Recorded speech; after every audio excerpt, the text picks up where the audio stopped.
your music video maven Gabby, and welcome back to the Musicians Prime YouTube channel, the #1 place for musicians to learn how they can leverage their careers with video.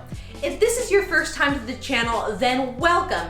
I make videos teaching musicians all about the ins and outs of music video production, from the planning to the filming to the editing and the promoting. So if this kind of content about music video production interests you, then consider subscribing to this channel. So today we continue on in our stay-at-home music video series, and today's topic is one that was really interesting to me because, as you know, if you're watching this in 2020 in real time, we are kind of having stay-at-home orders, at least in the United States. Most of us are supposed to be staying at home, or at least we should be, to protect ourselves from the coronavirus. And naturally, when we're at home, we're not really interacting with a lot of people. Some of us may be living alone, or maybe you don't really have that many people who can help you out with filming your videos. So that's why I wanted to make this video about how you can effectively film a music video by yourself at home alone.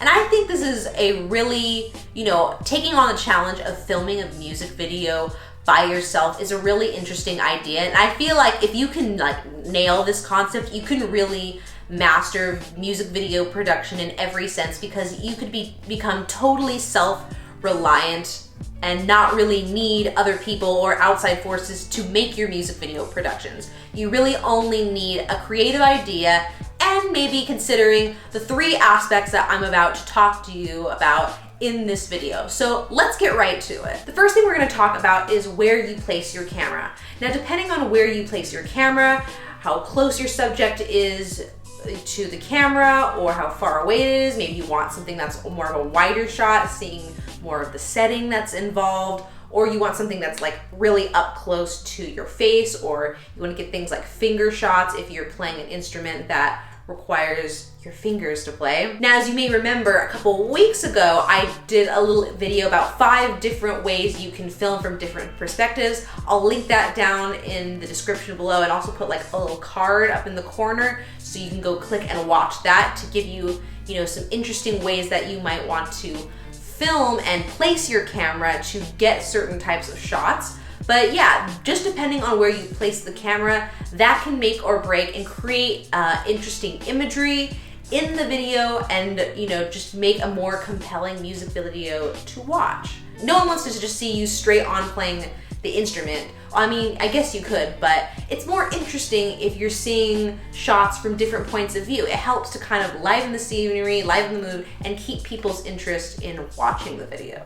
The second aspect of filming music videos by yourself that we're going to talk about is how you pace the music video. A couple things come into play when pacing comes involved. And when I talk about pacing, it's how quickly you're changing from scene to scene. Now, if your music video is more high-paced, then you might want to change scenes faster to the beat of the drums or the rhythm that's going on. Or if it's more sad and dramatic, then maybe you want to use some cross-dissolve transitions or slow-mo and slow movements. Now, just to give you an example of what pacing might look like in a video and how that can affect the way you watch it, we're gonna do a little pacing example right here. So if I wanted to change scenes real quick from here to here,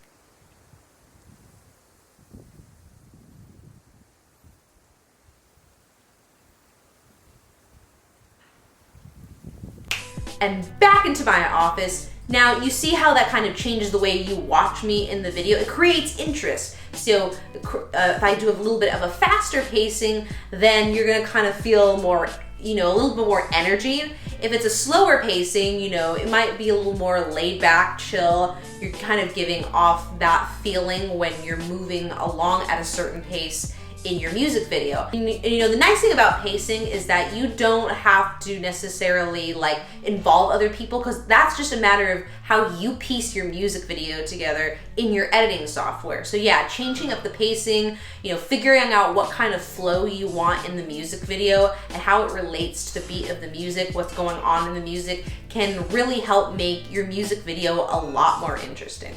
The third and final aspect of filming video by yourself that I want to also touch on is equipment.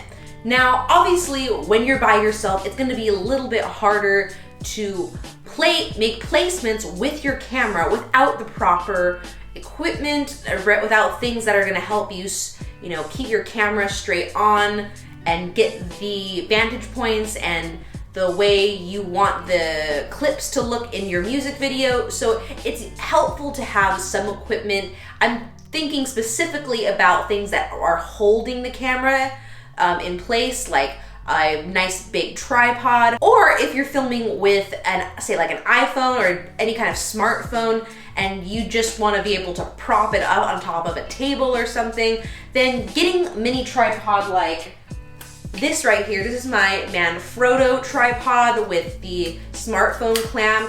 As you can see, it kind of, if you place the phone in here, it clamps like so. Actually, I have my phone over here. Let me give you a little demonstration.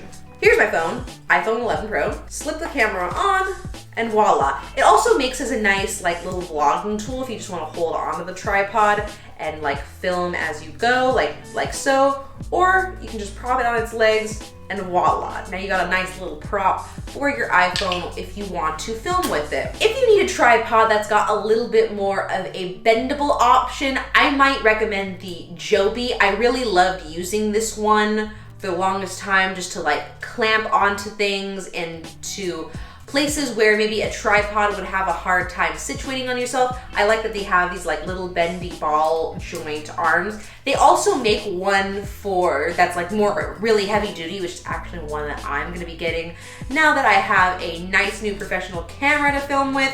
It's I would say 5 times the size of this, but again, same thing applies. It's got these little bendy ball joints. You can hold on to it. It's really ergonomical. You can just grab on like this and it feels very secure. Or you can take the little legs and maneuver it around places that might hold up the camera that wouldn't necessarily work if you were to say have a standard tripod or the Manfrotto one that I just showed you. Another little helpful tool, and I believe they have this for iPad as well, but I have this little movable bendy arm.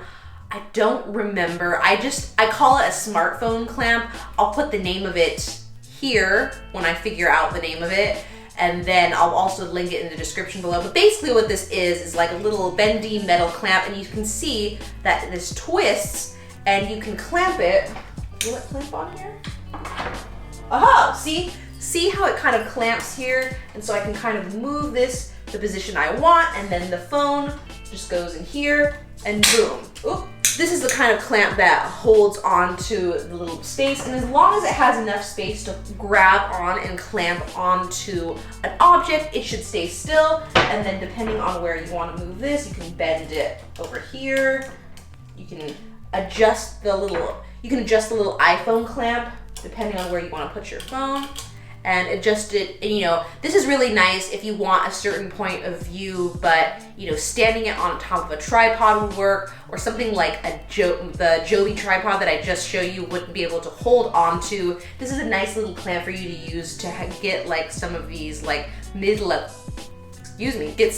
mid-level shots that maybe you would like for certain points of view. Maybe that's the height that you need to have the camera see you at a certain position in the room or setting that you're in. So I really love using these tools for just having cool vantage points and being able to get the right height and right placement for the point of view of I can't get that out of my tripods. So yeah, there's lots of different types of equipment out there that you can use to help you situate and straighten out your camera. But these are the ones I prefer to use. Anything that can hold your camera or tripod, that will really do the trick, as long as you have some form of equipment. So that's it for this video. So that's it for this video on how to film music videos by yourself. What are the key aspects of filming by yourself that you need to consider, that you need to look into and prepare yourself for before you go into filming.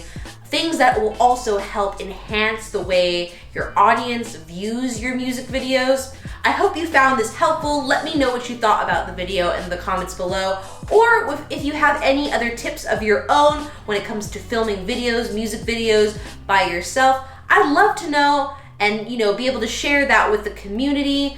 So let me know in the comments below if there's any tips, any tricks that you use to make filming your music videos at home a little bit easier. Again, thank you so much for taking the time to watch this video. If you find this video and any of my content helpful, please give this video a thumbs up, subscribe to the Musicians Prime YouTube channel, and share this video with all your friends.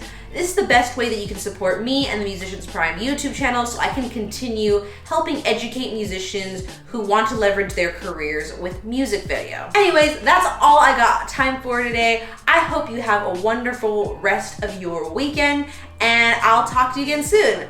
Bye, everyone.